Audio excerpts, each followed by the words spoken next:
कोई मेरी लड़की को ढूंढ के ले आओ कहीं से। क्या करूं मैं? 12 दिन बीत चुके हैं।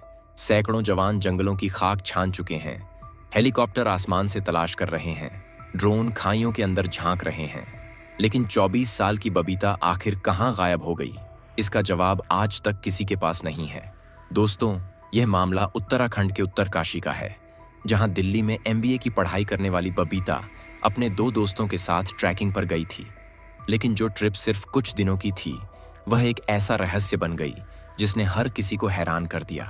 बबीता ने अपने परिवार को बताया था कि वह अपनी सहेलियों के साथ ट्रैकिंग पर जा रही है, लेकिन सच्चाई कुछ और थी।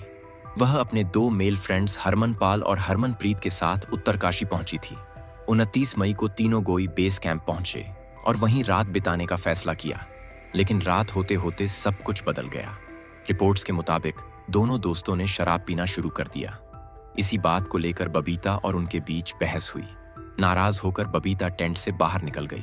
उसके हाथ में सिर्फ मोबाइल था, बाकी सारा सामान, यहां तक कि उसके जूते भी टेंट के अंदर ही पड़े थे। कुछ देर बाद बबीता दूसरे टेंट्स के पास बैठकर गाने सुन रही थी। वहां मौजूद एक टीचर ने उसे आवाज कम करने के लिए कहा, और यही वह आखिरी पल था जब किसी ने बबीता को जिंदा देखा। अगली सुबह जब उसके दोस्त उठे तो बबीता गायब थी। उन्होंने पूरे इलाके में तलाश की, घंटों खोजबीन की, लेकिन उसका कोई पता नहीं चला। आखिरकार पुलिस को सूचना दी गई और फिर शुरू हुआ एक बड़ा सर्च ऑपरेशन। सबसे पहले शक उसके दोस्तों पर गया। पुलिस ने घंटों पूछताछ की, लेकिन ऐसा कोई सबूत नहीं मिला जिससे उन पर आरोप साबित हो सके। इसके बाद एक और थ्योरी सामने आई कि कहीं किसी जंगली भालू या तेंदुए ने तो हमला नहीं किया। लेकिन यहां भी एक बड़ा सवाल खड़ा हो गया। अगर जानवर ने हमला किया होता तो खून के निशान, कपड़े या घसीटने के सबूत जरूर मिलते, मगर पुलिस को ऐसा कुछ भी नहीं मिला। फिर साइबर सेल की जांच में पता चला कि रात करीब 1:30 बजे तक बबीता का मोबाइल एक्टिव था।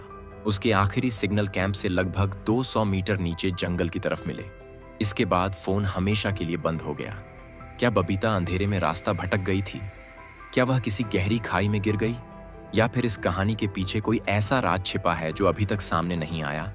120 से ज्यादा जवान, NDRF, SDRF, ड्रोन और हेलीकॉप्टर लगातार तलाश कर रहे हैं, लेकिन बबीता का अब तक कोई सुराग नहीं मिला है। अब सवाल सिर्फ इतना है कि आखिर उस रात बबीता के साथ हुआ क्या था? आपको क्या लगता है, बबीता किसी हादसे का शिकार हुई या फिर इसके पीछे कोई और सच्चाई छिपी है? अपनी राय कमेंट में जरूर बताइए। अगर वीडियो पसंद आया हो तो लाइक, शेयर और चैनल को सब्सक्राइब करना बिल्कुल मत भूलिए।